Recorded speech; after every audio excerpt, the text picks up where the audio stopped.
আমি ফয়সাল বলছি Texas USA থেকে। ঘটনাটা আমার জীবনে ঘটে 2004-05 দিকে। তখন আমি ইউনিভার্সিটিতে পড়ি, ফার্স্ট ইয়ার অথবা সেকেন্ড ইয়ার হবে। তা আমি আর আমার এক ফ্রেন্ড, আমরা দুজন মিলে ঠিক করি যে আমরা 3-4 দিনের জন্য কক্সবাজার বেড়াতে যাব। তো কোনো কিছু ঠিক ছিল না, হুট করে প্ল্যান করা যে যাব। তো কোথায় উঠবো, কি করব তারও কোনো ঠিক ছিল না। তো যাই হোক, তো আমরা প্ল্যান করি যে আমরা রাতের ট্রেনে চিটাগংয়ে যাব।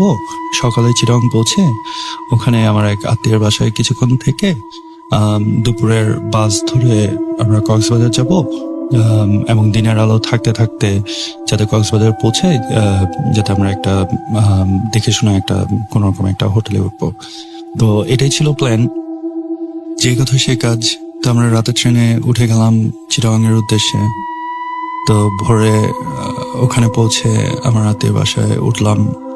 তো ওখান থেকে বের হতে হতে একটু দেরি হয়ে যায়, বিকাল হয়ে যায় কক্সবাজারের বাসে উঠতে উঠতে। তো বাস যখন কক্সবাজারে পৌঁছায় তখন অলরেডি সন্ধ্যা হয়ে গেছে, অন্ধকার হয়ে গেছে। তো বাসের কন্ডাক্টর আমাদেরকে বলতেছে যে আপনারা কোথায় নামবেন। তো যেহেতু আমরা চিনি না, যাই না, ফার্স্ট টাইম একা একা কক্সবাজার আসছি, তো আমরা বলতেছি যে আমাদেরকে একদম লাস্ট স্টপে নামাই দেন। কারণ তখন মনে করছিলাম যে লাস্ট স্টপটাই হবে হয়তো ওই কক্সবাজারের মেইন যেই বিচটা, যেখানে আপনার মার্কেট হোটেল গুলো আছে। তো আস্তে আস্তে একে একে সব যাত্রী বাস থেকে নেমে গেল। তো লাস্টে যে বাস স্টপে আসলাম, দেখি বেশ শুনশান অন্ধকার একটা জায়গা।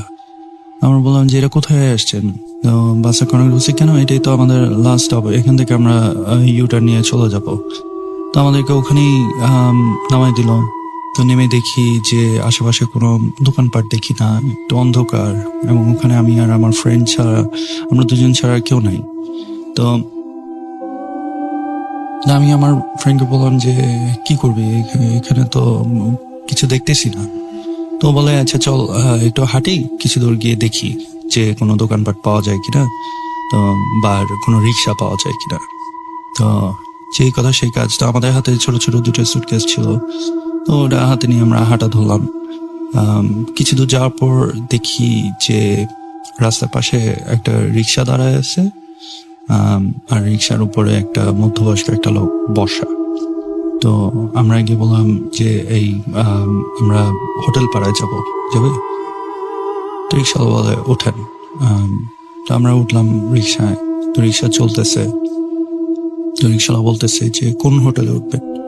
বললাম যে আপনাকে হোটেল পাড়ায় নিয়ে যান, ওখানে গিয়ে দেখবো কোন হোটেলে। তো পরে সে বলতেছে যে না, আমার একটা পরিচিত হোটেল আছে, ওখানে আপনারা ভালো দাম পাবেন, নতুন হোটেল এবং অনেক সস্তা। তো আমি পরে ফ্রেন্ডের দিকে তাকায় দেখলাম যে ও একটু সম্মতি দেওয়ার মতো একটু ভাব। তাহলে আচ্ছা ঠিক আছে চলেন, ওখানেই চলেন। তাহলে যেহেতু রাত হয়ে গেছে, আমাদের একটা হোটেলে উঠতেই হবে। এনিহাও অচেনা একটা শহরে আসছি। যাই হোক, তো রিক্সাওয়ালা রিক্সা চালায় যাচ্ছিল। তো আমি রাস্তাটা একটু বিবরণ দেই। আমরা যে রাস্তা ধরে যাচ্ছিলাম সেখানে কোনো ল্যাম্প পোস্ট ছিল না, অন্ধকার একটা রাস্তা। হাউএভার আমরা আমাদের বাম পাশে রিক্সা যাচ্ছিল, যখন বাম পাশে একটু ঝাউবনের ফাঁকে আমরা সমুদ্র দেখছিলাম, যে সমুদ্র দেখা যাচ্ছে ওই রাস্তা থেকে। আমরা খুব এক্সাইটেড যে ফাইনালি এত দূর এসে সমুদ্র দেখা হলো। তো খুশি মনেই আমরা যাচ্ছিলাম রিক্সায় করে। তো রিক্সা ওই সমুদ্রের পাড় ধরে রাস্তা দিয়ে যেতে যেতে প্রায় 15-20 মিনিট যাওয়ার পরে সে একটা রাইট টার্ন নেয়। রাইট টার্ন নিয়ে একটা গলির ভিতর ঢোকে। তো গলির ভেতর ঢোকার একটু পরেই সে একটা বিল্ডিং এর গেটের সামনে এসে থামে, বলে যে এটাই হোটেল। আমরা দেখি যে বেশ নতুন একটা বিল্ডিং, সামনে একটা মেইন গেটটাও নতুন চকচক করছে। হোটেলে কোনো নাম বা নেম প্লেট কিছু ছিল না। তো রিক্সাওয়ালাটা ওই গেটটা খুলে রিক্সা নিয়ে ভিতরে ঢুকে সামনে একটা বিল্ডিং, আপনার 4 তলা বিল্ডিং এর মতো, ওখানে নিচে আপনার রিক্সাটা রাখে। তো আমরা নামার পরে ওকে ভাড়াটা দিয়ে দিলাম, দিয়ে আমরা রিসেপশনে গেলাম। গিয়ে দেখি যে আশেপাশে কোনো লোকজন নাই। তো ওখানে শুধু একটা লোক ফ্রন্ট ডেস্কে বসা, স্যান্ডো গেঞ্জি পরা, খুবই আনপ্রফেশনাল, খুবই ক্যাজুয়াল। আমরা বললাম, ভাই আপনার এখানে রুম হবে? তো লোকটা আমাদের দিকে তাকায়, একটু অবাক, মনে হলো যে একটু অবাক হয়ে গেল আমাদের দিকে তাকায়। তো বলতেছে যে আপনারা কয় রাত থাকবেন? বললাম যে আমরা 2 রাত থাকবো, রুম আছে নাকি? তো সে বলতেছে যে হ্যাঁ আছে। তা বললাম যে আচ্ছা ঠিক আছে, তো আগে আমাদের রুম দেখান, তারপরে আমরা ঠিক করি যে কেমন, আগে রুমটা দেখে নিই, আর ভাড়া কত এগুলো আগে আপনারা জানান।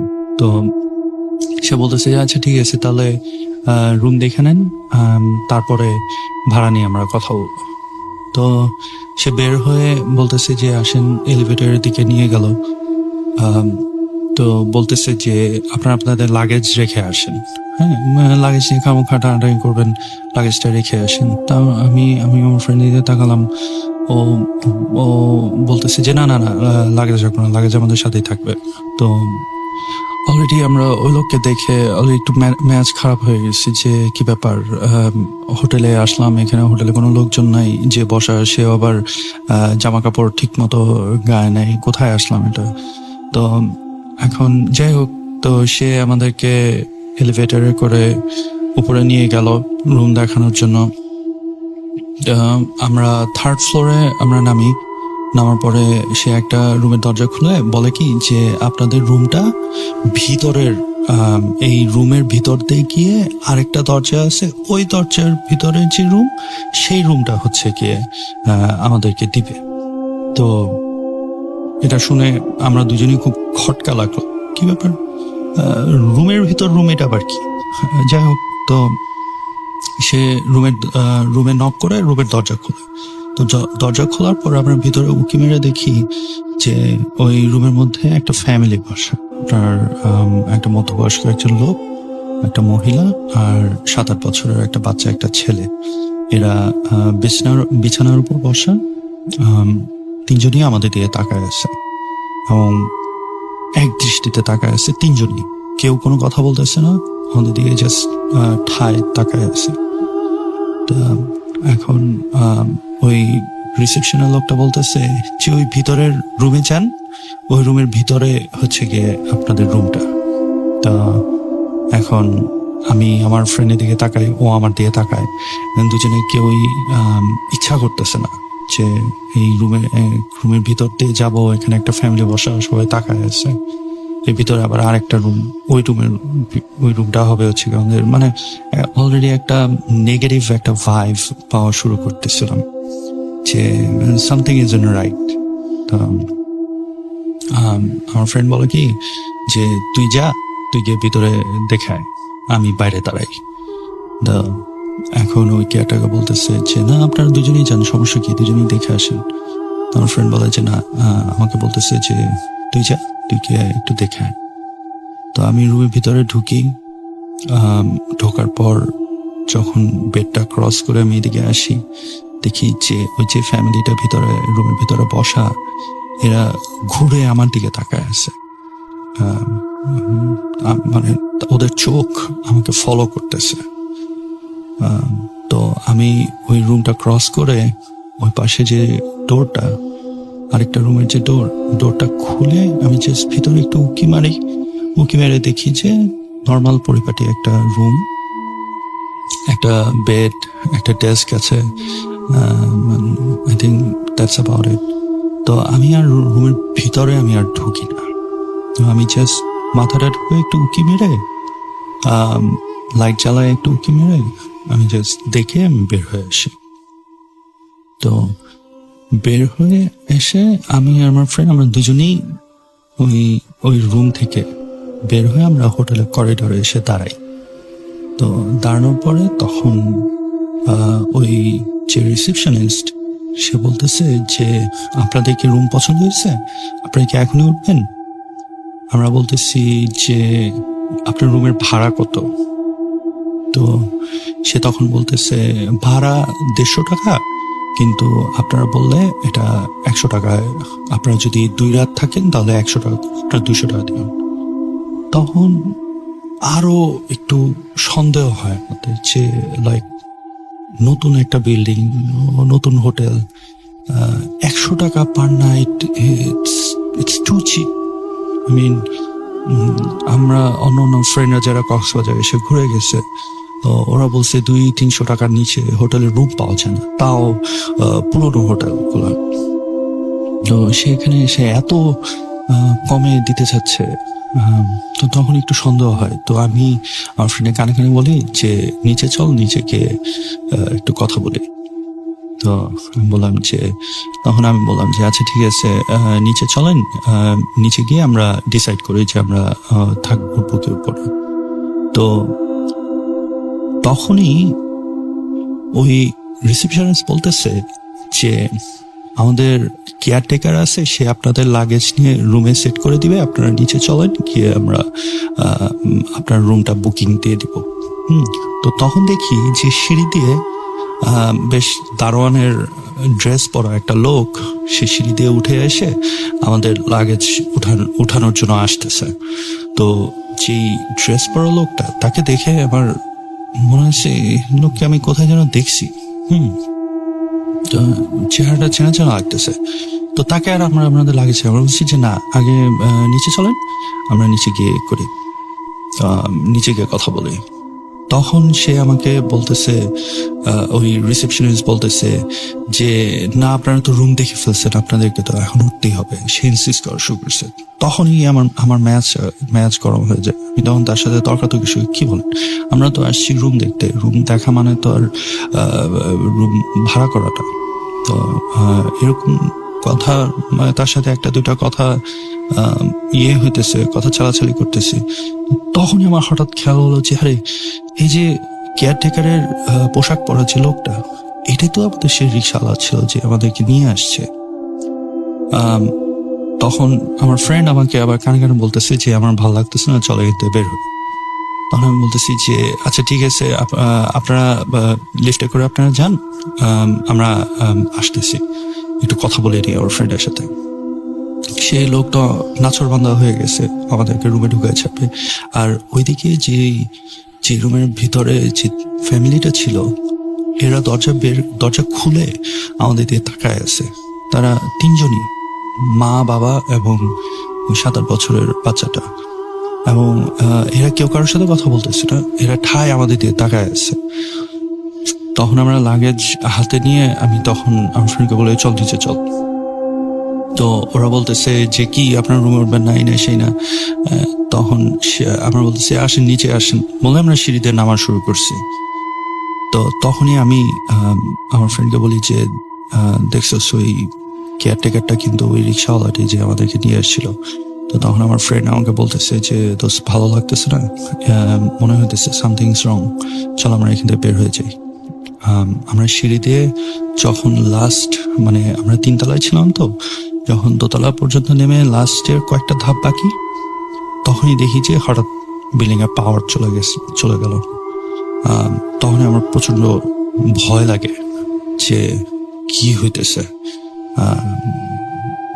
এরকম কেন হচ্ছে। আমি তখন আমার ফ্রেন্ডকে বলি যে চলো নিচে দাঁড়াবো না, হোটেল থেকে বের হয়ে যাই।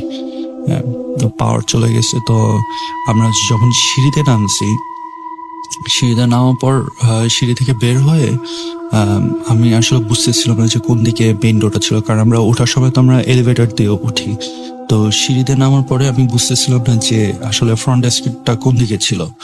তো আমি আমার ফ্রেন্ডকে বলতেছি যে দেখ, অন্ধকারে হারা যাইস না, তুই ইয়ে কর, চল আমরা সামনের দিকে আগাই, যেদিকে আলো পাই ওদিকে যাই। হ্যাঁ। তো তখন তো এত ফ্ল্যাশ লাইট কিছু ছিল না আমাদের সেলফোনে। তো আমরা আসলে মোটামুটি অন্ধকারের মধ্যেই হাতড়াহাতড়ি করতেছিলাম যে কিভাবে বের হব এখন। তো তখন আমার ফ্রেন্ড বলে ওই যে ওইদিকে আলো দেখা যাচ্ছে, ওইদিক চল। তো আমরা ওইদিকে হাঁটা দিই, এবং হাঁটা দেওয়ার সময় একটু আগাতে গিয়ে আমি একটা জায়গায় একটু বাড়ি খাই। তো বাড়ি খাওয়ার পরে তখন অন্ধকারে আমি হাতে যেখানে বাড়ি খেলাম সেখানে মনে হলো যে ওটা ফ্রন্ট ডেস্কই ছিল। আর বাইরে খুব খুটখুটে অন্ধকার, একটু কোনো চোখে কোনো আলোই দেখা যাচ্ছিল না। তখন আমার ফ্রেন্ড আবার এক পাশ থেকে বলতেছে তো আমি মেইন ডোর পাইছি। আমি বলছি কি চলো বের হই এখান থেকে। তো আমি আমার ফ্রেন্ডের ভয়েস ফলো করে আমরা ওখান থেকে বের হলাম। তো ও যখন গেট খুলে বের হলো, বের হওয়ার পরে আমরা দুজনই অনেক বড় রকমের একটা শক খেলাম। এবং এখন আমার ফ্রেন্ড বলতেছে আমরা কি এখানেই আসছি? আমি আশেপাশে তাকায় দেখি যে সব জায়গায় অন্ধকার, আর মানে মিলছে না যে আমরা যেইটা দেখে আমরা হোটেলে ঢুকলাম, হোটেল থেকে বের হওয়ার পর চোখের সামনে অন্য জিনিস দেখতেছি। তো তখন আমরা ওই হোটেলের এন্ট্রান্স থেকে একটু সামনে আগে এসে মেইন গেটের দিকে যাব। মেইন গেটের দিকে তখন আমি মেইন গেটটা ধরে আমি ওটা ওপেন করতে নেই। এবং তখন দেখি যে মেইন গেটটা অনেক পুরনো জং ধরা। আমার কাছে মনে হলো যে এটা এত পুরনো জং ধরা হবে কেন? কারণ আমরা ঢোকার সময় তো দেখলাম যে brand new building, brand new gate, সব চকচক করতেছে। কিন্তু মেইন ডোর যখন আমি হাত ধরে খোলার চেষ্টা করতেছি তখন দেখি যে জং ধরা এবং পুরনো, মানে কোনো কিছু মেক সেন্স করতেছে না। তো আমি গেট খুলে আমি আমার ফ্রেন্ডকে বলি তুই বের হ, আমি বের হচ্ছি। তো ও বের হয়ে যায় মেইন গেট দিয়ে। তো আমি যখন হব তখন আমি একটু ঘুরে আমি পিছনে তাকানোর পর যেটা দেখলাম, আমি আসলে ওটার জন্য প্রস্তুত ছিলাম না। দেখি যে আমরা যে বিল্ডিং থেকে বের হয়েছি সেটা আসলে কোনো চারতলা হোটেল বিল্ডিং ছিল না, এবং ওটা কোনো নতুন কোনো কনস্ট্রাকশনও ছিল না। এটা একটা পুরনো একটা ভাঙাচোরা একটা বাড়ি, এবং পুরনো বলতে বেশ পুরনো, যে জায়গায় জায়গায় ইট বের হয়ে আসছে, প্লাস্টার খসে পড়ছে, এর একটা বাড়ি। এবং ঠিক যেই জায়গা থেকে, যেই ডোর থেকে হোটেলের মেইন এন্ট্রান্স থেকে আমরা বের হয়ে আসছি, সেখানে ওই কেয়ারটেকারটা দাঁড়ায় আমাদের দিকে তাকায় ছিল। আমি আমার ফ্রেন্ডের দিকে তাকায় আমি বলতেছি তোরতে। তো এটা বলেই আমার হাতে যে লাগেজটা ছিল এটা আমি দুই হাতে জড়ায় ধরে আমি দৌড়ানো শুরু করি। এবং আমার কথা শুনে আমার ফ্রেন্ডও আমার পাশে ও দৌড়ানো শুরু করে। এবং দুজনেই আমরা এত ভয় পাই, প্রচন্ড ভয় পাচ্ছিলাম, এবং কেউই আমরা পিছনের দিকে তাকানোর সাহস করতে পারতেছিলাম না। তো আমরা দৌড়াই, আমরা গলি থেকে বের হয়ে আসি। বের হয়ে যেই মেইন রোডে এসে পড়ি, ওখানে যেখান থেকে আমার কাছে মনে হচ্ছিল যেখান থেকে আমরা আসছিলাম তা সেদিকে আমরা দৌড়ানো শুরু করি। এবং রাস্তায় কোনো ল্যাম্পপোস্ট নাই, অন্ধকার, এবং আমরা দৌড়াতে থাকি। এবং যাই না কতক্ষণ ধরে দৌড়াচ্ছিলাম, একটা সময় দেখি অন্য পাশ থেকে একটা হেডলাইটের আলো আসতেছে। তো কাছাকাছি আসার পর দেখি যে একটা টেম্পো। তো আমরা হাত উঁচা করে হাত নেড়ে নেড়ে ওই টেম্পোটাকে থামাই, এবং ওখানে ওই লোকরা বলি যে ভাই আমাদেরকে একটু হেল্প করেন, আমরা আসলে প্রচন্ড ভয় পাইছি, আমরা একটা জায়গা থেকে বের হয়ে আসছি। তখন টেম্পোলা বলতেছে কি হয়েছে ভাই? আমি বলছি যে আপনি আমাদেরকে কি একটু হেল্প করতে পারেন, যে আমাদেরকে একটু কাছাকাছি কোনো লোকালয়ে আমাদেরকে নিয়ে যান। তখন বলতেছে যে লোকালয় বলতে কোথায় যাবেন? বলছি যে আমরা তো আসছি ঢাকা থেকে, আমরা হোটেলে উঠবো, তো আমাদেরকে কাছাকাছি ওই কোনো লোকালয়ে নিয়ে যান, ওই বিচের পাড়ে যে হোটেল পাড়া আছে আমরা ওখানে যাব, আমাদেরকে ওখানে নিয়ে যান। তখন সে বলতেছে যে আচ্ছা উঠেন, কিন্তু ওটা তো অনেক দূর হবে। আমি বলছি দূর মানে? পরে বলতেছে যে না আপনাদের তো ওখানে বিচে যেতে হবে। তো আমি তখন বলতেছি, কেন আমরা আমরা তো বিচের পারেই তো আছি, কারণ আসার সময় মানে আমার মনে আছে আসার সময় রিক্সা দিয়ে আসার সময় আমরা আমাদের বাম পাশে সাগর দেখতে পাচ্ছিলাম। তো পরে কথা না বাড়ায় আমরা টেম্পোতে উঠি, টেম্পোটা খালি ছিল। তো সে বলতেছে যে আপনারা তো বিচ থেকে অনেক দূরে, এখন আপনারা তো অনেক শহরেরই বাইরে অনেক দূরে আছেন, তো এখান থেকে তো আপনাদের ওই আবার বিচে ব্যাক করতে হবে। বলছে, ভাই যা করতে হবে আপনার করেন, আমাদেরকে জাস্ট বিচে পাড়ে হোটেল পাড়ায় নিয়ে যান। এবং লোকটা বলে যে হ্যাঁ একটু একটু দূর আছে, তা আপনারা একটু ভাড়া বেশি দিতে হবে, আমার তো আজকে আমার ট্রিপ শেষ। আমি বলছি যে ভাই টাকা পয়সা নিয়ে চিন্তা করেন না, আপনি যত টাকা লাগিয়ে দিব আপনি যান। পরে সে বলে আচ্ছা ঠিক আছে। তো সে আমাদেরকে নিয়ে যায়। আমরা বিচ থেকে প্রায় 45 মিনিটস দূরে ছিলাম। সে যখন আমাদেরকে বিচের পাড়ে ওই হোটেল পাড়ায় নিয়ে আসে, আমি ঘড়ি ধরে দেখি যে 45 মিনিটস লাগছে আমাদের ওখানে আসতে। তো ওখানে পৌঁছানোর পর আমি আর আমার ফ্রেন্ড আমরা দুজনার কথা না বাড়ায় আমরা সাগরের পাড়ে গিয়ে বসি, বিচে গিয়ে বসি। বসার পর চাই না কতক্ষণ ওখানে শুয়ে বসেছিলাম, বাট কেউ কারোর সাথে কথা বলতেছিলাম না।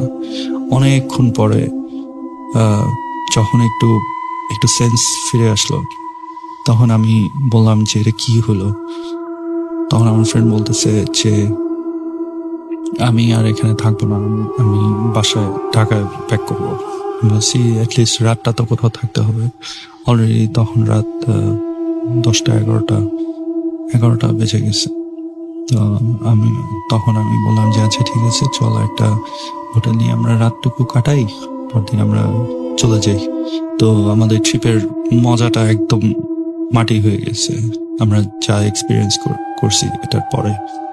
তো যাই হোক, ওখানেই আমরা পিছে পাড়ে একটা হোটেল এক রাতের জন্য ভাড়া করি, এবং পরদিন দুপুরে আমরা বাসে করে আমরা ঢাকার উদ্দেশ্যে রওনা দিয়ে আমরা চলে আসি। তো এই ছিল আমার ঘটনা। অনেক ধন্যবাদ এটি শেয়ার করার জন্য। অনেক ভালো থাকবেন এবং আপনার লিসেনারদেরকে আমার পক্ষ থেকে অনেক শুভেচ্ছা। আমি সাইফুল ইসলাম, বর্তমানে ঢাকার খিলক্ষেত বসবাস করছি। আজকে আমি কোনো গল্প শেয়ার করব না, আমি একটি ঘটনা শেয়ার করব। ঘটনাটি শুরু করার পূর্বে শ্রোতাদের উদ্দেশ্যে বলতে চাই, ঘটনাটির কিছু কিছু অংশে আপনাদের কাছে অবিশ্বাস্য মনে হতে পারে। বিশ্বাস করা বা না করাটা সম্পূর্ণ আপনাদের ব্যাপার। ঘটনাটি আজ থেকে 57 বছর পূর্বের আমার বাবার সাথে ঘটে যাওয়া। আমার দেশের বাড়ি হচ্ছে ব্রাহ্মণবাড়িয়া জেলায়। কথা না বাড়িয়ে আমি সরাসরি ঘটনায় চলে যাচ্ছি। ঘটনাটি আমাদের গ্রামের মুরব্বীরা সবাই জানে। আমি রিকালেকশন করেছি আমার এক শ্রদ্ধেয় বড় চাচার কাছ থেকে। আমার আব্বু যখন জন্মগ্রহণ করে তখন বিকাল প্রায় আনুমানিক 4টা থেকে 5টা হবে। জন্মের পর থেকে একটা সমস্যা দেখা দিয়েছিল যে আমার বাবা তখন তার মায়ের দুধ পান করছিল না, শুধু চিৎকার করছিল। এরকম করে প্রায় রাতের 8টা থেকে 9টা পর্যন্ত বেজে যায়। তখন পাড়ার সবাই বলে বিষয়টা স্বাভাবিক মনে হচ্ছে না, তুমি বরং এক কাজ করতে পারো, আমাদের বড় মসজিদ থেকে, ওই বড় মসজিদের হুজুরের কাছ থেকে তুমি একটা তাবিজ আনতে পারো। রাসেল ভাই, বলে রাখা ভালো, আজ থেকে 50 থেকে 60 বছর পূর্বে মানুষের আস্থা এবং ভরসার জায়গা কিন্তু ছিল হুজুর, কবিরাজ। মানুষ কিন্তু প্রথমত হুজুর বা কবিরাজের কাছেই চিকিৎসা নিত। পরবর্তীতে যখন বিষয়টা সিরিয়াস পর্যায়ে চলে যেত তখন ডাক্তারের শরণাপন্ন হতো। বেশিরভাগ ক্ষেত্রেই ডাক্তার এবং কবিরাজরাই মানুষের চিকিৎসা দিয়ে থাকতো। তো সবার কথা অনুযায়ী আমার দাদা আমাদের গ্রামের বড় যে মসজিদ, সেটা আমাদের বাড়ি থেকে প্রায় 1 কিলোমিটার দূরে হবে, সেই মসজিদে হুজুরের কাছে যায় তাবিজ জানার জন্য। তো হুজুরের কাছে যখন যায়, যেতে যেতে প্রায় তখন রাতের আনুমানিক 11টা বেজে যায়। তো যাওয়ার পর হুজুরের কাছে সব বিস্তারিত ঘটনা বলে যে জন্মগ্রহণ করার পর থেকে সে চিৎকার করছে এবং মায়ের বুকের দুধ পান করছে না। তো হুজুর সম্পূর্ণ ঘটনাটি শুনে আমার দাদাকে একটা তাবিজ দেন। দেওয়ার পরে বলে যে তাবিজটা তোমাকে নিয়ে যেতে হবে, কিন্তু নেওয়ার সময় দেখবা যখন যদি তোমাকে কেউ পিছন থেকে ডাক দেয় বা কোনো ডিস্টার্ব করে বা কোনো কারণে বাধাগ্রস্ত করতে চায় তোমাকে, তুমি কিন্তু কোনো ক্রমে পিছন দিকে তাকাতে পারবে না।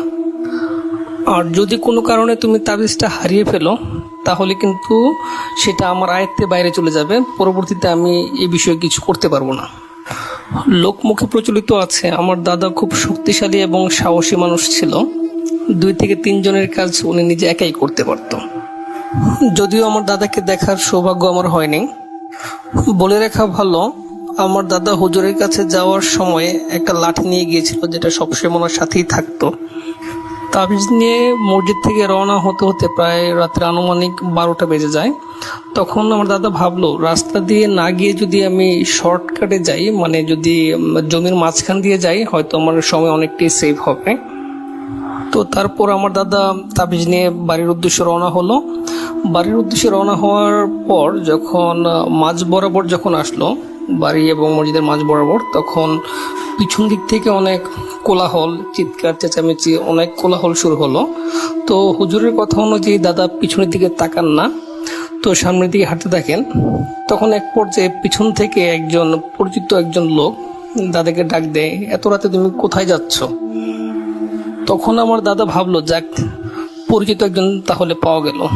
যখনই দাদা পিছনের দিকে তাকায় তখন দেখে যে যিনি ডাক দিয়েছেন তিনি আসলে তার পরিচিত কেউ না, একটা অবয়ব। তো ওই অবয়বটার পাশে আরো অনেকগুলো অবয়ব ধীরে ধীরে মিলিত হচ্ছিল। তো এক পর্যায়ে ওরা আমার দাদাকে অ্যাটাক করে। তো আমার দাদা যেহেতু খুব সাহসী মানুষ ছিল, সেও তাদের সাথে এক প্রকার মানে ঝগড়া কি বলবো, ধস্তাধস্তিতে লিপ্ত হয়। যদিও ওরা অনেক সুপার ন্যাচারাল, ওদের সাথে তো আর যুদ্ধ করে পারা যায় না। শেষ পর্যন্ত আমার দাদা জীবন বাঁচানোর তাগিদে বাড়ির দিকে ভো দৌড় দেয় এবং বাড়িতে এসে চিৎকার দিয়ে বাড়ির উঠোনে বেহুশ হয়ে পড়ে যায়। পরবর্তীতে বাড়ির সবাই দাদার মাথায় পানি ঢেলে দাদাকে হুঁশ ফেরান এবং সমস্ত ঘটনা জানতে চান। তো আমার দাদার সম্পূর্ণ ঘটনা সবাইকে বলে এবং তাড়াহুড়া করে লঙ্গির গিট যেখানে আমরা বাঁধি সেখানে তাবিজটা খোঁজার চেষ্টা করে, কিন্তু উনি দেখতে পান যে লঙ্গির গিট যেখানে আছে সেখানেই আছে, সবকিছু ঠিকঠাকই আছে, কিন্তু তাবিজটা আর পাওয়া যাচ্ছিল না। ওইদিকে আমার আব্বুর অবস্থা আগে যা ছিল তাই, চিৎকার চেঁচামেচি, মায়ের দুধ পান করছে না, এভাবেই ওই রাতটা কেটে যায়। পরের দিন যখন আবার হুজুরের কাছে যাওয়া হয়, হুজুর তখন বলে আমার পক্ষে কিছু আর করা সম্ভব না, তোমার বাচ্চাকে হয়তো অন্য কোনো কিছু আসর করেছে, সেটা আমার পক্ষে কোনো সমাধান দেওয়া সম্ভব না। তো তিনি অন্য একটা হুজুরের ঠিকানা দেন, বলেন যে ওই হুজুরের কাছ থেকে তোমরা সেবা নিতে পারো বা চিকিৎসা নিতে পারো। তো যে বলা সেই কাজ, সে হুজুরের কাছে চলে যায়। সেই হুজুর বাড়িতে আসে, বাড়িতে আসার পর বাচ্চাকে দেখার পর তিনিও ভয় পেয়ে যায়। ভয় পেয়ে বলে যে এই বাচ্চার চিকিৎসা করা আমার পক্ষে সম্ভব না, তো আমি একটা কাজ করতে পারি যে বাড়িটা আমি বন্ধ করে দিয়ে যেতে পারি। তো এর পরবর্তীতে আমি অন্য একটা হুজুরের ঠিকানা দিচ্ছি, হয়তো তিনি কিছু একটা করতে পারে। তো তিনি বাড়ির চারদিকে বন্ধ করে দিয়ে যায়। তো যে হুজুরের ঠিকানা দেন সেই হুজুরের বাড়ি ছিল অনেকটাই দূরে, প্রায় 20 থেকে 30 কিলোমিটার দূরে। তো তৎকালীন সময়ে তো যোগাযোগ ব্যবস্থা ততটা উন্নত ছিল না, তো ওই দিন আর যাওয়া সম্ভব হয়নি। তো বাড়ি যেহেতু বন্ধ করে দিয়ে গিয়েছে, তো ওইদিকে আশ্বস্ত ছিল যে হয়তো অন্য কোনো কিছু বাচ্চাকে নিয়ে যেতে পারবে না অথবা অ্যাটাক করতে পারবে না, কিন্তু সিমটম কিন্তু আগের গুলোই ছিল, মায়ের দুধ পান করছে না এবং চিৎকার থামছেই না। তো পরের দিন ওই হুজুরকে আমাদের বাড়িতে আনার ব্যবস্থা করেন।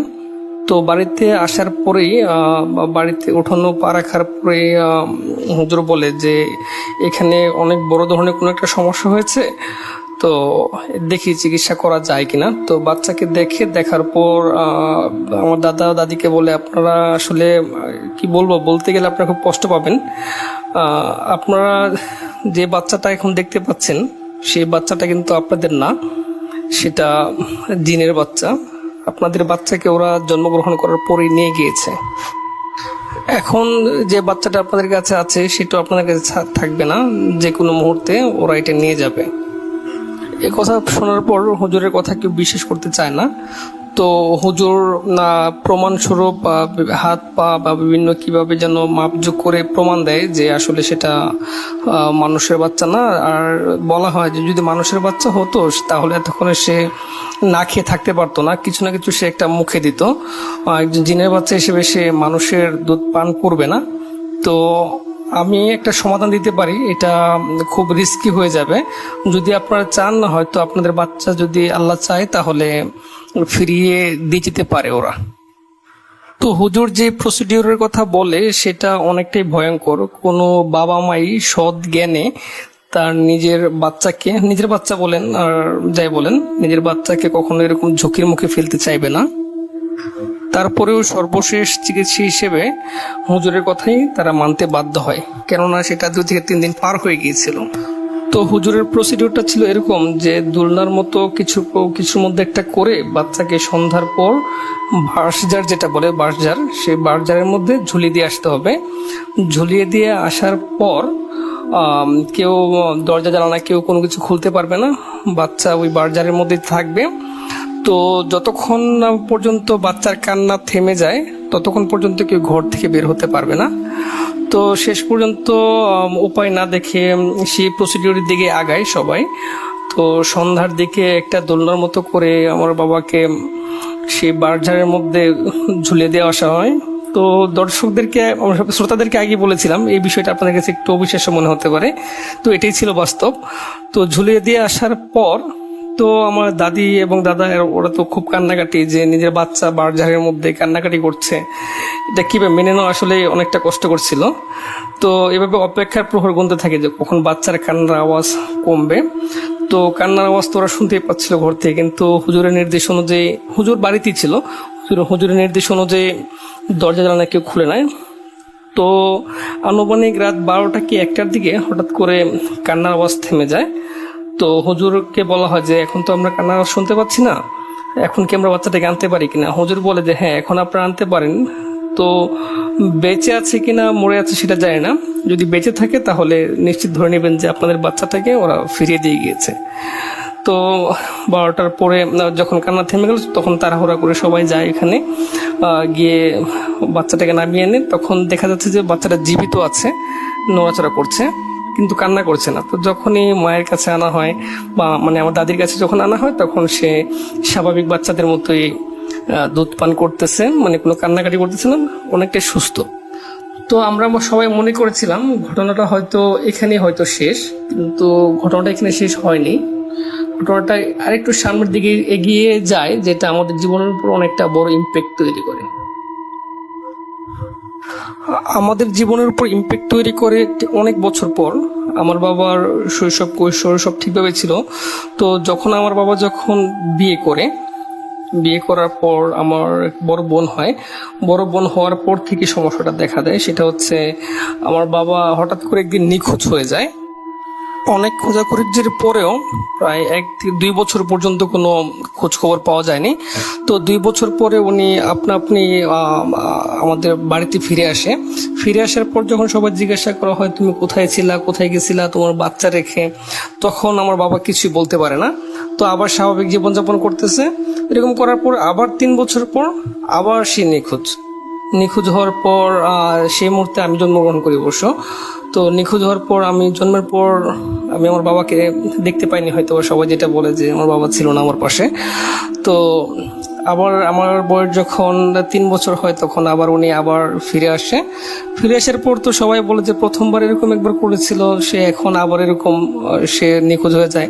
কিন্তু অবাক করার বিষয় হচ্ছে সে আসার পর উনি কিছু বলতে পারেন, উনি বলতেছে কই আমি তো কোথাও যাই নাই, আমি তো সকালে ঘর থেকে বের হলাম, আমি আজকে বাসায় আসলাম। ইনফ্যাক্ট আমি যে জন্মগ্রহণ করেছি সেটাও উনি মানে জানে না যে ওনার বাচ্চা জন্মগ্রহণ করেছে, মানে সে অবাক, মানে এই ছেলে কোত্থেকে আসলো ইত্যাদি ইত্যাদি। এভাবেই চলছিল 2 বছর 3 বছর পর পর নিখোঁজ, আবার 1 বছর পরে ফিরে আসা। আমার বয়স এখন 30 বছর। আমি ঢাকাতে একটা মাল্টিন্যাশনাল বাইং হাউস জব করছি। তো দুঃখের বিষয় হচ্ছে আজ থেকে 3 বছর আগেও আমার বাবা সে একইভাবে বাড়ি থেকে বের হয়ে যায়। তো বাই দিস টাইম আমার মাও মারা যায়। তো বের হয়ে যাওয়ার পর আমরা ভেবেছিলাম হয়তো ও 1-2 বছর পর হয়তো আবার ফিরে আসবে আগের মতোই, কিন্তু আজকে প্রায় অনেক দিন হয়ে গেল বাবার কোনো খোঁজ খবর পাচ্ছি না। তো এখন পর্যন্ত আমরা সেই অপেক্ষায় আছি, হয়তো সে আবার ফিরে আসবে। নিখোঁজ সংবাদ দিয়েছি আমি পত্রিকায়, হয়তো আগের দিনে পত্রিকার মধ্যে কোনো সংবাদ দেওয়া হতো না, কিন্তু আমি দিয়েছি, কিন্তু কোনো রেসপন্স পাইনি। তো আপনাদের সবার কাছে দোয়া চাইছি যেন আমি আমার বাবাকে আবার ফিরে পাই। আসসালামু আলাইকুম। আমি মোহাম্মদ আরাফাত হোসেন বলছিলাম রাজশাহী বিভাগের জয়পুরহাট জেলা থেকে। আসলে আমার থানার নাম হচ্ছে খেতলাল থানা এবং খেতলাল থানার বড়তলা ইউনিয়নের বাসিন্দা আমি বর্তমানে এইচএসসি পরীক্ষার্থী, রাজশাহীর একটা কলেজে পড়ি। তারপর অনেকদিন থেকেই ভাবছিলাম আমার এই ঘটনাটি ফুড.com-কে বলি। কেন জানি একটা অলসতার কারণে রেকর্ড করা হচ্ছিল না, আর পাঠানোর তেমন একটা তাড়া হচ্ছিল না। তবে আজকে মনে করলাম একটা গল্প পাঠিয়ে দিই। আসলে গল্প নয়, এটা আমার নিজের চোখে দেখা একটা ঘটনা, আমার দাদার ঘটনা। তো বলে রাখি, আমার দাদা বছর 3 হলো মারা গিয়েছেন। আল্লাহ ওনাকে জান্নাতবাসী করুক। আপনারা সকলেই দোয়া করবেন আমার দাদার জন্য। সরাসরি ঘটনায় চলে যাচ্ছি। ঘটনাটা শুরু হয়েছিল আমার দাদার জন্মের সময় থেকে। আসলে আমার দাদার যখন জন্ম হয় তখন আমাদের ফ্যামিলিটা অনেক রিচ ছিল। আসলে খুব সম্ভ্রান্ত একটা ফ্যামিলি ছিল, সরকার ফ্যামিলি। তো আমাদের বাড়ি আগে যেখানে ছিল এখন ওখানে নেই, এখন অন্য জায়গায় আমরা উঠে চলে আসছি। সেই বাড়িতে প্রথম দিকে ঘটনা হতো কি, আমার দাদা যখন ছোট ছিল দোলনাতে যখন রাখতো দাদাকে, হয়তো দোলনাতে রাখার পরে কেউ কোনো কাজ করতে গেল, আশেপাশে কেউ নাই, সেই সময় হুট করে এসে দেখা যেত যে দোলনাও নেই, আমার দাদাও নেই। তো অনেক খোঁজাখুঁজি করা হতো আশেপাশে সব জায়গাতে, বাড়িতে কোথায় গেল, দোলনাও নেই, বাচ্চাও নেই, এরকম একটা সিচুয়েশনে। তবে আমাদের বাড়ির পাশে, আগের বাড়ির কথা বলছি যেখানে আমার দাদারা ছিলেন, সেই বাড়ির পাশে খুব ঘন একটা জঙ্গল ছিল। আসলে সেই জঙ্গলটার ভিতরে তেমন কেউ যেত না। অনেক আগের কাহিনী, বুঝতে পারতেছেন, অন্তত 60 বছর আগের মতো হবে। সেই জঙ্গলের ভিতরে বাচ্চার কাঁথার সাউন্ড পাওয়া যেত। সেখানে খোঁজ নিয়ে ভালো করে খুঁজে খুঁজে দেখা যেত যে জঙ্গলের মধ্যে বাঁশঝাড়ের ভিতরে সেই দোলনা সহ সেই শিশুটি, অর্থাৎ আমার দাদা, সেখানে আছে। এইরকম ঘটনাটি অনেক ঘটতো। মাঝে মধ্যেই দেখা যেত যে আমার দাদা সেখানে বাড়িতে দোলনায় রাখা হয়েছে, কিন্তু দোলনাতে নাই, জঙ্গলের ভিতরে দোলনা সহ ওখানে দোল খাচ্ছে। তারপরে এর পাশাপাশি আর কিছু ঘটনা ঘটতো। মনে করে ধরেন যে বাড়িতে বাক্সের ভিতরে হয়তো অনেক কাপড় চোপড় সহ বা কাগজপত্র আছে, হুট করে সেখানে আগুন ধরে যেত। সে আগুন ধরে যাওয়ার পরে সেখানে পানি দিলেও সে আগুন লিপ্ত না। এমন সিচুয়েশন হতো যে কাপড় চোপড়ে আগুন সব পানিতে ফালাই দেওয়ার পরে পানিতেও আগুন ধরে যেত। এরকম একটা সিচুয়েশন ছিল। তো যাই হোক, এইরকম কিছু অদ্ভুত কারণ, তখন আসলে অ্যাকচুয়ালি কারণটা জানা যাইত না। এরকম অদ্ভুত ঘটনার কারণে সেখান থেকে বাড়ি চেঞ্জ করে আমার দাদার বাবারা অন্য জায়গায় নিয়ে এসে বাড়ি করে। এরপর কাহিনী আমি বলি, আমার নিজের চোখে দেখা যায় কাহিনীগুলো। আমার দাদা আসলে আমাকে খুব ভালোবাসতেন, প্রচুর ভালোবাসতেন। আমি আমার দাদাকে খুব মিস করি। আমার দাদা আমাকে অনেক গল্প শোনাতেন।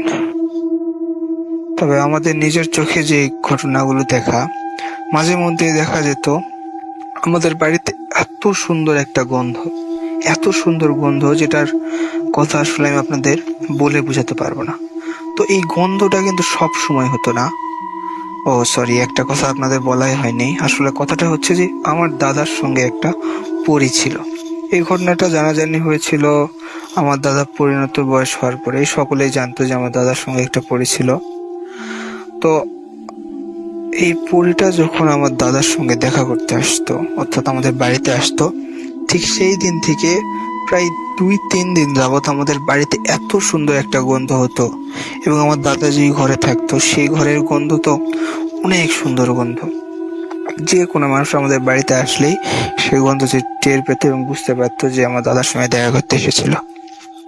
তো তো এইরকম অনেক ঘটনা আমার দাদার সঙ্গে ঘটেছিল। আমার দাদা যখন নতুন বিয়ে করেছিল, অর্থাৎ আমার দাদিকে বিয়ে করেছিল, তখন তার শ্বশুর বাড়ির লোকজনেরা অনেক জানতো। আমার দাদা যখন শ্বশুর বাড়িতে বেড়াতে যেত, সেখানে ওনার যে শালিকা বা শালা এরকম কেউ আছেন, তারা অনেক সময় বলতো যে দুলা ভাই, আপনার কাছে নাকি পরী আছে, কিছু আমাদের দেখান। তখন আমার দাদা এরকম বলতো যে বল তোরা কি খাবি, এরকম একটা সিচুয়েশন। তখন অনেকে অনেক রকম খাবারের কথা বলতো। আমার দাদা বলতো আচ্ছা তোরা ঘর থেকে বের হয়ে যা। তো ঘর থেকে বের হয়ে যাওয়ার এই 5-10 মিনিটের ভিতর আমার দাদা ঘরের ভিতরে বিভিন্ন রকম খাবারের আয়োজন করতেন।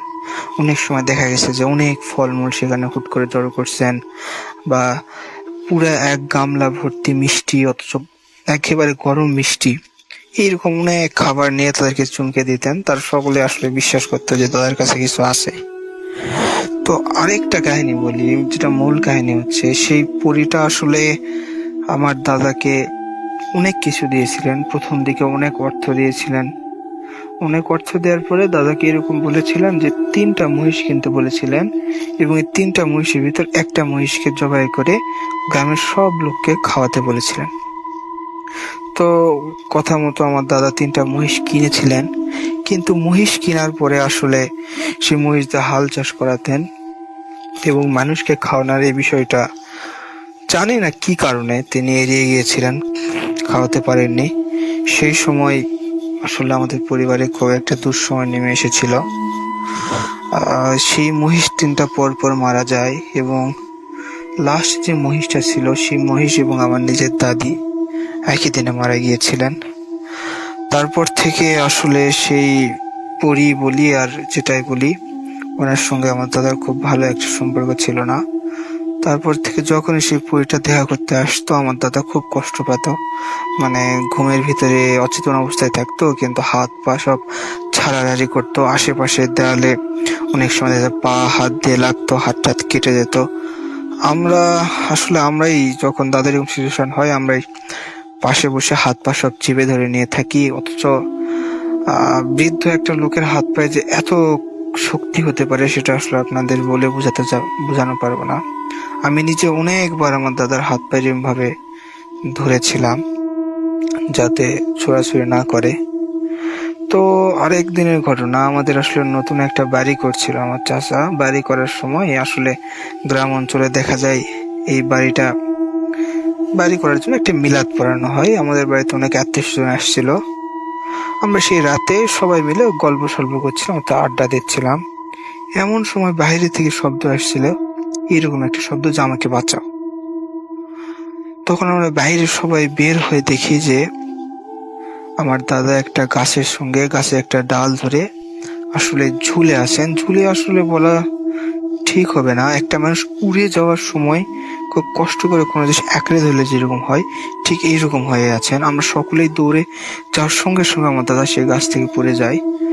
আসলে আমার চাচা আমার দাদাকে ধরেছিলেন, সেজন্য বেশি ক্ষতি হয় নাই। তো সেদিন আমার দাদা বলেছিলেন, ওই দিন যদি ওনাকে নিয়ে যেতে পারতেন সেই পরীরা, তাহলে হয়তো সোনাকে আর কোনোদিন ফেরত দিত না। আমার দাদাকে তারা অনেকবার আসলে প্রপোজাল দিয়েছেন যে তাদের সঙ্গে চলে যাওয়ার জন্য। দাদা যাননি, এই জন্যই তাদের রাগটা আরো আসলে বেশি। যখনই আসতো অনেক কষ্ট দিত। এইরকম হুট করে দেখা যায় যে রাতের বেলা ঘরে শুয়ে আছে আমার দাদা, ভিতর থেকে আসলে ছিটকেনি, আমরা যেটা খিল বলি দরজার, সে জিনিসটা লাগিয়ে দেওয়া আছে, কিন্তু ভিতর দাদা নেই। 2-3 দিন কোনো খোঁজ পাওয়া যেত না। হুট করে একদিন দেখা যেত আমাদের মাঠের মাঝখানে পড়ে আছেন। সেখান থেকে লোকজনেরা আসলে খুঁজে পেলে বাড়িতে এনে দিয়ে যেত। এইরকম অনেকবার হয়েছে, অনেকবার আমাদের নিজের চোখে দেখা ঘটনা। তো আমি দাদাকে বলেছিলাম, দাদার কাছ থেকে আর শুনেছিলাম, আসলে আমার দাদা বলেছিলেন যে উনি নাকি ওই পরীকে বিয়ে করেছিলেন এবং ওই পক্ষে একটা বাচ্চাও আছে। এই সমস্ত অনেক কাহিনী আমাদের বাড়িতে ঘটতো। তবে কাহিনীটা হয়তো অনেক ভৌতিক নয়, তবে অলৌকিক বটে। এই কাহিনী যে সত্যি তার যথার্থ প্রমাণ আমি নিজেই। আজকের এই বিজ্ঞানের যুগে এই কাহিনীটা হয়তো অনেকে বিশ্বাস না করতে পারে নিজের চোখে না দেখলে, কিন্তু আমরা আমাদের পরিবারের সবাই নিজের চোখে যে ঘটনাগুলোকে দেখেছি, এবং এই ঘটনাগুলোকে আমরা বিশ্বাসও করি। আজকে আমার দাদা বেঁচে নেই। আমি যখন ক্লাস 10-এ ছিলাম তখন আমার দাদা পৃথিবী থেকে বিদায় নিয়েছেন। দাদার কথা আমার খুব মনে পড়ে। তবে আমার দাদার মৃত্যুর পর সেই রিলেটেড কোনো কিছু আমাদের বাড়িতে আর ঘটে না। সবকিছুই যেন কেমন একটা শিথিল হয়ে গেছে। আর কিছু বলছি না। আপনারা ভালো থাকবেন। দেশের অবস্থা খুব ভালো না। ঘরে থাকার চেষ্টা করবেন এবং আশেপাশে যারা দুস্থ এবং অসহায় মানুষ আছে তাদেরকে সাহায্য করার চেষ্টা করবেন। আর সামনে আমার এসএসসি পরীক্ষা, জানি না কবে পরীক্ষাটা হবে, আপনারা দোয়া করবেন আমি এবং আমার বন্ধুরা যেন খুব ভালো একটা পরীক্ষা প্লাস একটা ফলাফল করতে পারি, আমরা যেন সুশিক্ষিত হতে পারি। আর কথা না বাড়াই, ভালো থাকবেন, সুস্থ থাকবেন, আমার দাদার জন্য দোয়া করবেন। ধন্যবাদ। আসসালামু আলাইকুম। আমার নাম মোহাম্মদ বাদল। আমি কুড়িগ্রাম জেলার রৌমারী উপজেলার চরবলমারি নামে একটি গ্রামে বাস করি। আজকে আমি আপনার সাথে যে ঘটনা শেয়ার করব সেটি আমার সাথে ঘটে যাওয়া একটি মর্মান্তিক ঘটনা। অনেকদিন ধরেই বলবো বলবো ভুলে বলা হয়নি, এই রমজানে বলে ফেললাম। আশা করি আপনার কাছে ভালো লাগবে, আর ভালো লাগলে অবশ্যই সবার সাথে শেয়ার করবেন। বেশি কথা না বললে আমি আমার ঘটনায় চলে যাই। আমার সাথে ঘটনাটা ঘটে 2015 সালের আগস্ট মাসে, যখন আমি ক্লাস 5-এ পড়ি। ক্লাস 5-এ পড়ায় সামনে সমবর্ণী পরীক্ষা ছিল এবং সমবর্ণী পরীক্ষা থাকায় আমাদের স্কুলে রাতে কোচিং করানোর সিদ্ধান্ত নেয়। কোচিং করানো মানে সন্ধ্যা 6টা থেকে রাত 10টা পর্যন্ত। এবং স্কুল থেকে আমার বাসার দূরত্ব ছিল 7 কিলোমিটার। সেজন্য রাতে একা আমার পক্ষে সেখানে যে কোচিং করা সম্ভব ছিল না। সেজন্য আমি আমার এক চাচাতো ভাইয়ের সাথে রাতে যেতাম। মানে চাচাতো ভাই আমাকে রাতে সেখানে নিয়ে যেত, আবার কোচিং শেষ হলে নিয়ে আসতো। কিছুদিন যাওয়ার পর রাসেল ভাই সে একটা শাখা থেকে পড়ে গিয়ে তার বলা চলে একটা পা ভেঙে যায়। সেজন্য আমার পক্ষে আর তার কোচিং এ মানে স্কুলে যাওয়া সম্ভব হয় না। সেজন্য আমি আর কিভাবে স্কুলে যাই। সেজন্য আমরা স্কুলে কয়েকজন বন্ধু মিলে সিদ্ধান্ত নিলাম যে আমরা স্কুলে কোনো একটা রুমে থেকেই কোচিং করব যতদিন কোচিং চলছে। এজন্য আমরা আমাদের স্কুলের প্রধান শিক্ষককে অনুরোধ করলাম এবং অনেক অনুরোধ করার পরে প্রধান শিক্ষক রাজি হলেন কারণ আমরা ছিলাম স্কুলের বলা চলে অনেক ভালো মানের ছাত্র। আমাদের জন্য এটুকু স্যার করবে, এটাই স্বাভাবিক। স্যার রাজি হওয়ার পরে স্যারের আমাদের স্কুলের দোতলায় একটা রুমটা ছিল এরকম যে আমাদের দোতলার ডান পাশে সবার ডানে একটা রুম ছিল।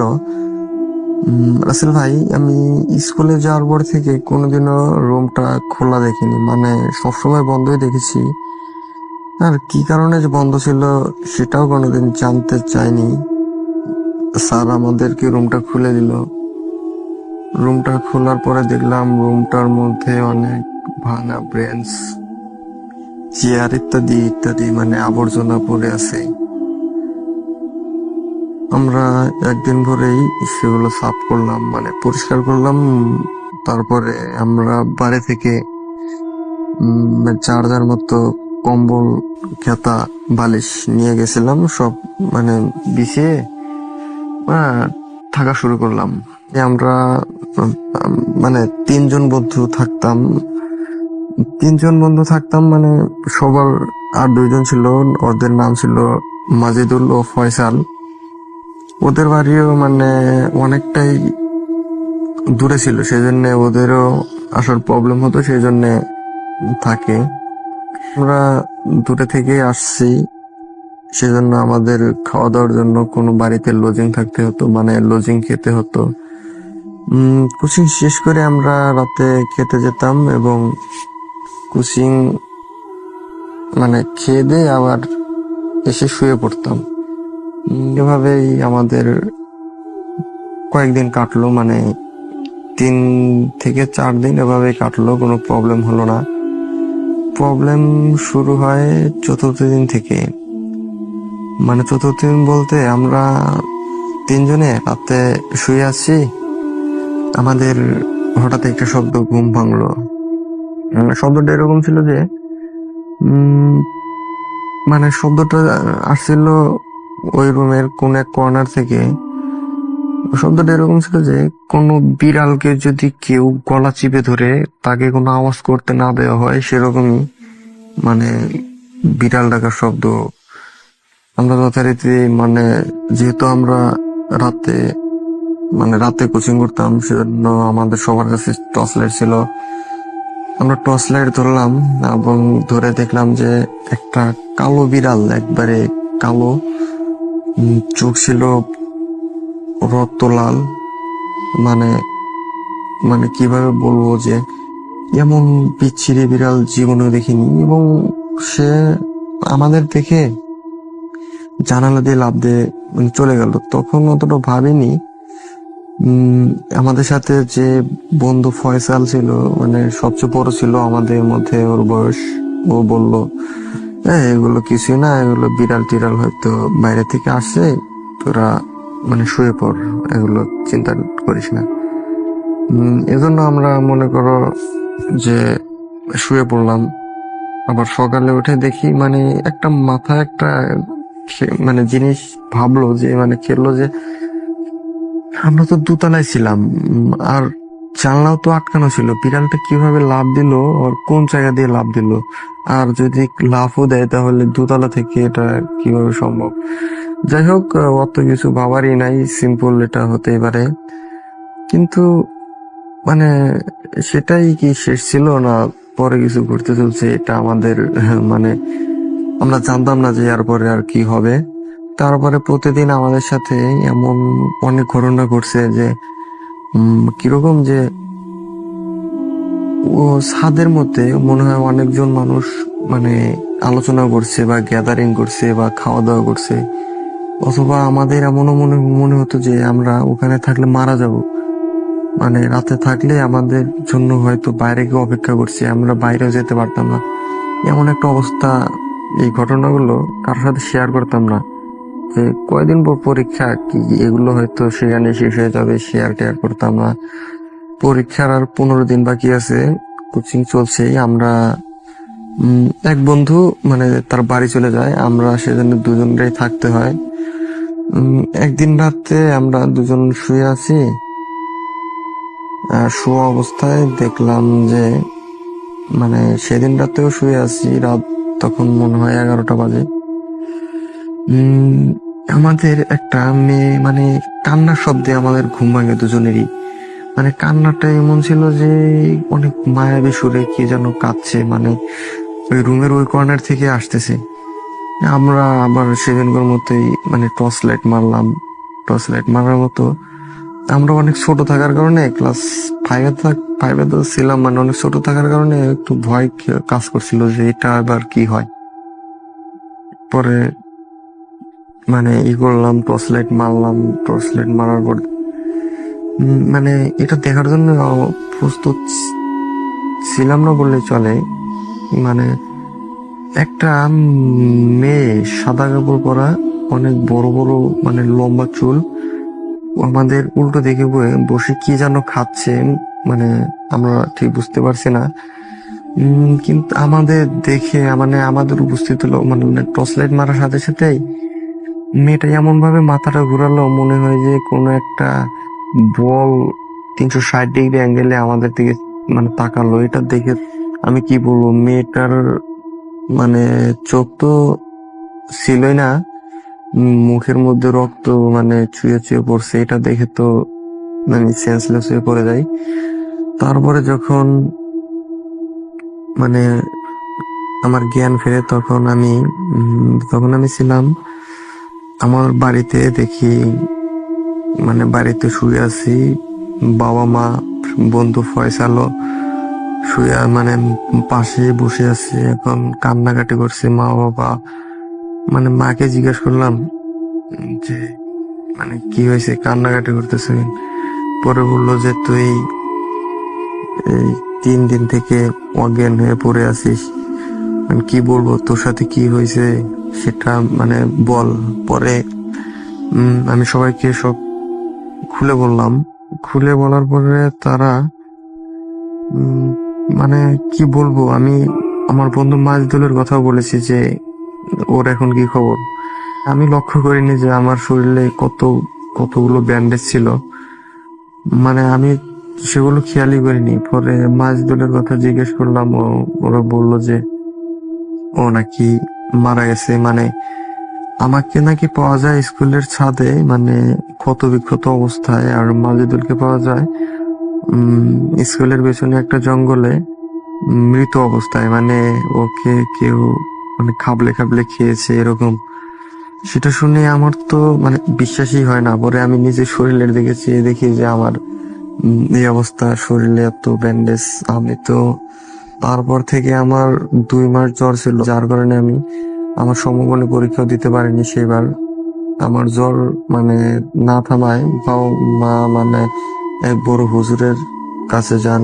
হুজুর বলে যে আপনার ছেলেরা যে রুমে ছিল ওই রুমে কয়েকগুলো দুষ্টু জিন বসবাস করত, এবং তারা যাওয়ায় তাদের মানে থাকার ব্যাঘাত ঘটে। সেজন্য তারা তাকে অনেকভাবে মানে না করে এখানে থাকার জন্য, কিন্তু তারা সেটা বুঝতে পারে না, হয়তো কোনোভাবেই মানে বুঝে উঠতে পারে না, সেজন্য তাদের সাথে এরকম ব্যবহার করে।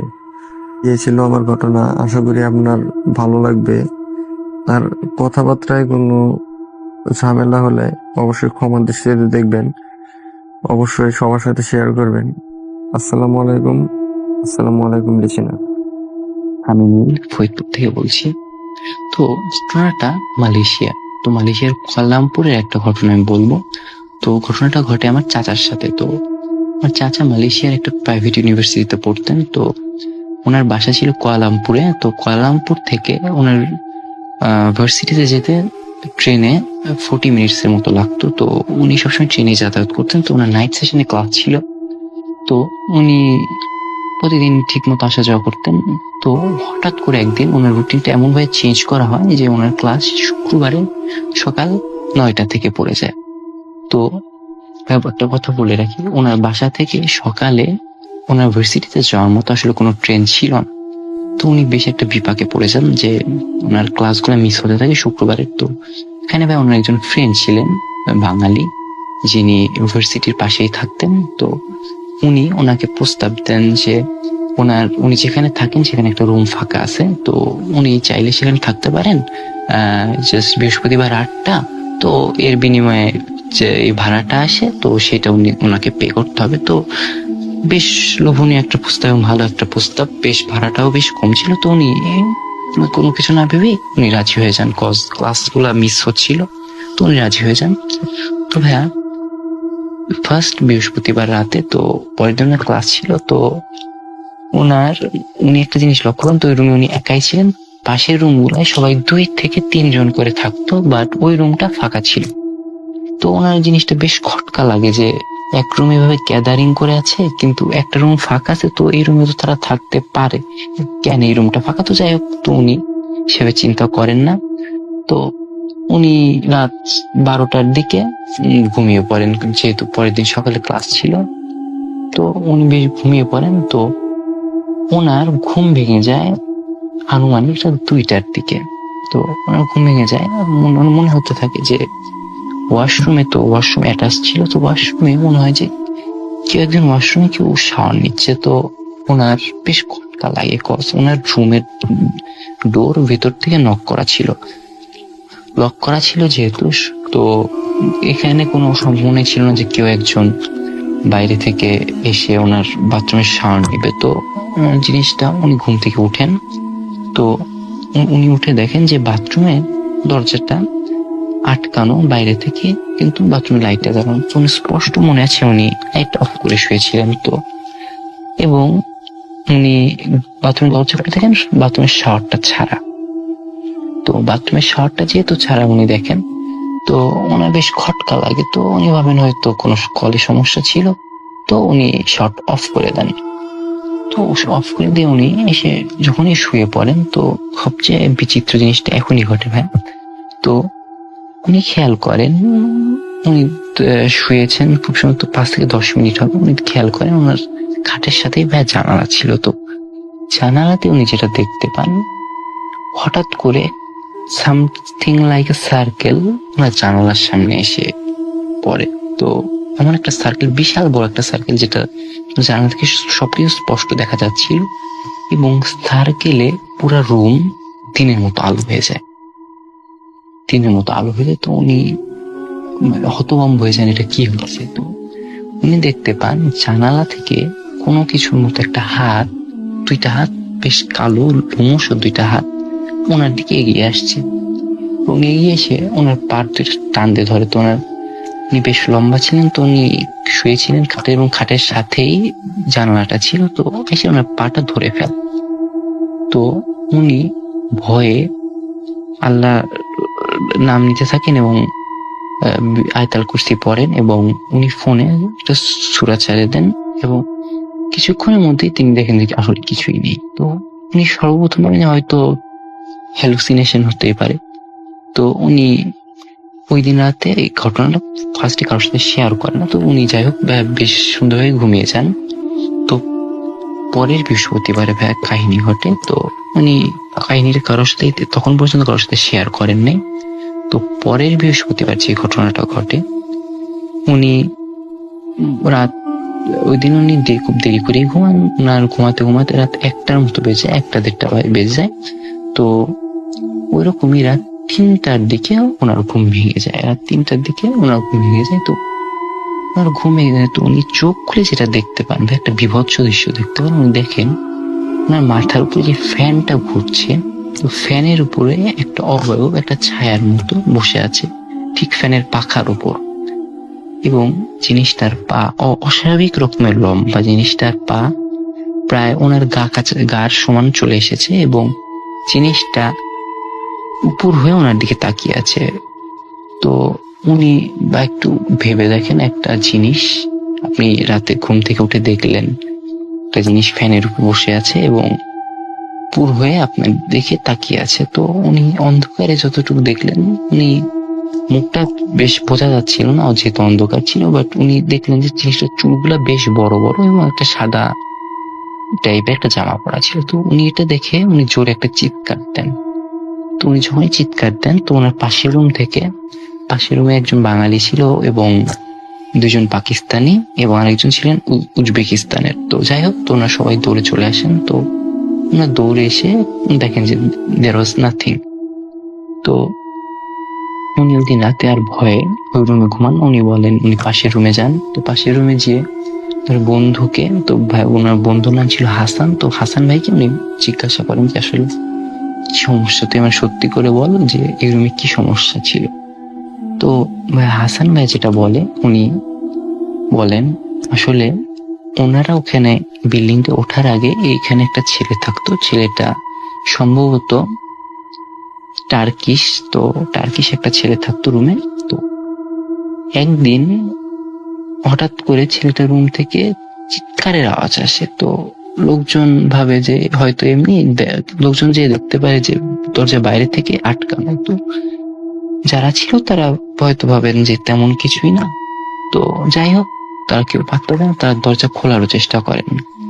তো এরকম 1 থেকে 2 দিন পার হয়ে যায়। তো ভেতর থেকে একটা বাজে একটা স্মেল আসতে থাকে রুমের ভেতর থেকে, যে একটা মনে হয় কোনো কিছু একটা পচে গেছে। তো এরকম সামথিং লাইক দ্যাট, এরকম একটা স্মেল আসে। তো তখন লোকজন সত্যি ভয় পেয়ে যান। তো বলে রাখি, বাসার মালিক ছিলেন একজন চাইনিজ ভদ্রলোক। তো উনি আশেপাশে কিছু লোক এনে দরজাটা ভাঙেন। দরজা ভেঙে ওনারা যেটা দেখতে পান সেটা হলো সবচেয়ে ইন্টারেস্টিং ঘটনা। ওনারা দেখতে পান ছেলেটা দেহ ছিন্ন ভিন্ন হয়ে আছে, এবং ছিন্ন ভিন্ন হয়ে রুমের সারা দেয়ালে ছড়িয়ে ছিটিয়ে আছে এবং দরজার ভিতর থেকে লক করা। এই কাহিনী যদি জানাজানি হয়ে যায় তাহলে এই রুম কেউ ভাড়া নিত না। তো এর জন্য ওনারা নতুন করে সব প্লাস্টার করেন এবং এই কাহিনী বেশি লোক জানতো না। কিন্তু সমস্যা, এই কাহিনীর পর থেকে ওই রুমে ভাই কেউ থাকতে পারে না, এরকম সবাই বিভিন্ন সমস্যার সম্মুখীন হতো। তো এরপর আমার চাচা ওইখানে আরেকটা বাসা ভাড়া করেন, পুরাপুরি ভাড়া করতে হয় তাকে, বাধ্য হয়ে দেন ক্লাস করতে হয়। তো এই ছিল ভাই আমার ঘটনা। তো মালয়েশিয়ার এরকম চাচার সাথে ঘটে এরকম বেশ কিছু ঘটনা আছে, যদি এটা শেয়ার করা হয় ভবিষ্যতে ইনশাআল্লাহ আরো অনেক কিছু শেয়ার করব, এই আশা নিয়ে আছি। আসসালামু আলাইকুম, ভালো থাকবেন সবাই। আমি মোহাম্মদ আনাস, আমার বাসা নরসিংদীতে। আমি অনেকদিন ধরে আপনাকে শুনি, আপনার একটা এপিসোডও মিস দেইনি, আর আগেও শুনতাম। কথা না বাড়িয়ে চলুন শুরু করা যাক। আমার আগে বলে রাখা ভালো, আমি একজন মাদ্রাসার স্টুডেন্ট। এখন মাদ্রাসা ছেড়ে আমি জেনারেল লাইনে পড়ছি। মাদ্রাসায় আসলে মনোযোগটা টিকায় রাখতে পারি নাই, তাই জেনারেল লাইনে আসা হলো। তো সরাসরি ঘটনা চলে যাই। আমি যখন মাদ্রাসার দ্বিতীয় শ্রেণীতে পড়তাম, তখন প্রায় বছরের মাঝামাঝি এসে পড়েছে। আমি মাদ্রাসায় পড়তাম, মাদ্রাসায় থাকতাম, মাদ্রাসায় ঘুমাইতাম। একদিন রাত্রে হঠাৎ মনে ইচ্ছা জাগলো যে তাহাজ্জুদ পড়ি। আমাদের ফ্রেন্ডরা সবাই মিলে উঠে তাহাজ্জুদের জন্য রেডি হই। ওরা সবাই আসে, আসার পরে ওই সময় প্রায় রাত 2:30টার দিকে বাজে। পরে আমি বললাম চল, সবারে ডাক দিয়ে উঠায় বললাম চল নামাজ পড়ে আসি। পরে কয় আচ্ছা আচ্ছা ঠিক আছে। সবাই বের হলাম, বেরে অজুখানায় যাই, অজুখানায় গেল। অজুখানাতে আমি যে সময় অজু করা শেষ করলাম, অজু করে শেষ করে দেখি কেউ নাই, আমার আশেপাশে কেউ নাই। আমি ঘাবড়িয়ে যাই। তারপরে আমি রুমের দিকে আসি, রুমে এসে দেখি সবাই ঘুমোচ্ছে। সো তাহলে ভাই আমি যে ওদেরকে ডাক দিলাম নামাজের জন্য, ওরা কি কেউই শুনেনি? আমি ঘাবড়িয়ে যাই। তারপর আমি নিজেই ওদের কথা না ভেবে, ওই সময় এত মাথা কাজ করছিল না, ওদের কথা না ভেবে আমি নিজেই তাহাজ্জুদ পড়ি। তাহাজ্জুদ পড়ার পর আমি আসি আমার বেডে এসে শুই। এরপর আসলে বলে রাখা ভালো, আমাদের মাদ্রাসার সাইডে একটা বড় মসজিদ আছে। এই আমাদের নরসিংদীতে আমাদের মাধবদী এলাকায় ওই মসজিদটা সবচেয়ে বড় আমাদের মাদ্রাসারই। সো আমি এই মসজিদের বরাবর আর কি জানালায় শুইতাম, জানালার সাইডে। সো হঠাৎ ওই সময় রাত 3টা বাজে সম্ভবত। ওই সময় তো ঘড়ি ছিল না, অনেক আগের কথা। ঘড়ি সবাই ব্যবহার করতো না, আর আমাদের মাদ্রাসায়ও ওই সময় ঘড়ি ছিল না বলতে, মাদ্রাসায় ছিল না বলতে আমাদের রুমে ছিল না। সো ওই সময় আমি কি করতাম, ওই জানলা দিয়ে ওই মসজিদের দিকে চাইলাম। অনেকক্ষণ চেয়ে থাকার পর হঠাৎ দেখি মসজিদের মাঝে একটি ফাঁসি দেয় না, ওই ফাঁসির কাষ্ট হয়ে গেল। আমি তো ভয় পেয়ে গেলাম। আসলে মসজিদের এখানে ফাঁসির কাষ্ট কে দিল, মসজিদের ছাদে। পরে হঠাৎ 2জন লোক আসলো ওই ফাঁসির কাষ্টের কাছে। একজন একটা কালো ড্রেস পরা আর আরেকজন সাদা ড্রেস পরা। সো আমি ভয় পেয়ে যাই যে এত রাতে কালো ড্রেস আর সাদা ড্রেস পরে কে। আর জানি তো মাদ্রাসায় একটু ভূতের কথা বেশি হয়। আমি ভয় পেয়েছিলাম যে ওরা কি ওইটা কিনা, একটু আদার সাইডে কিছু কিনা। সো হঠাৎ মানে আমি একটা জিনিস লক্ষ্য করলাম, ওদের মুখটা জলমল করছে। আমি তো মানে যা দেখলাম ভাইয়া, তা দেখার জন্য মোটো প্রস্তুত ছিলাম না। দেখলাম ওরা সেম আমার চেহারার। আমি ভয়ে ভাইয়া আমি মানে তবু দেখতে থাকি, মানে আমি হাত পাও নড়াতে পারছিলাম না। সো পরে দেখলাম যে ওই কালো যেই ড্রেস পরা যে আমার মানে আমার চেহারার অবয়বটা, ওইটা সাদা ড্রেস পরার অবয়বটাকে ফাঁসি দিয়ে দিল। সো আমি ভয় পেয়ে গেলাম। হঠাৎ কালো ড্রেস পরা অবয়বটা মানে ভ্যানিশ হয়ে গেল। পরে সাদা ড্রেস পরা অবয়বটা আমার দিকে তাকালো। আমি তো ভয়ে ভাইয়া কি বলবো, আমি ভয়ে এবারে মানে চোখও বন্ধ করতে পারতেছি না, এতটাই ভয় পেয়ে গেছিলাম। ওই আমার দিকে চেয়ে হাত বাড়িয়ে আমার দিকে আসা শুরু করলো। তখন আমি একটি চিৎকার মেরে সেন্সলেস হয়ে যাই। তারপর আমি এই সকালে উঠে ওই হুজুরকে বলি সব কথা। হুজুর তো মানে বলতেছে না না, এটা অবশ্যই বুয়া কথা, এমনি মানে সবাই ইগনোর করে দিল এই কথাটা। তারপরে যা জানতে পারলাম, আমার বন্ধুরা সবাই উঠছিল ঘুম থেকে আমার সাথেই। ওইটা আমার দেখছে যে আমি এই অজুখানায় দাঁড়িয়ে রয়েছি, কেউ কথাই শুনছি না। সবাই ভয় পেয়ে চলে আসে, এসে ঘুমায় পড়ে। আর ভাইয়া কেন আমার চেয়ারের এই দুইটি লোক মসজিদের ছাদে এমন করবে, ওইটার ব্যাখ্যা আমি আজ পর্যন্ত খুঁজে পেলাম না। এটা বলে আমি আমার কাহিনী শেষ করছি। আর একটি কথা বলে রাখা ভালো, আমার কাছে অনেক ঘটনা আছে। যদি এই ঘটনাটা আপনি ভালো মনে করেন, প্লে করেন, তাহলে আমি আরো অনেক ঘটনা পাঠাবো। আমার খালুর সাথে ঘটে যাওয়া অনেক ঘটনা আছে। উনি গ্রামের সাইডে থাকে তো তাই। আসসালামু আলাইকুম।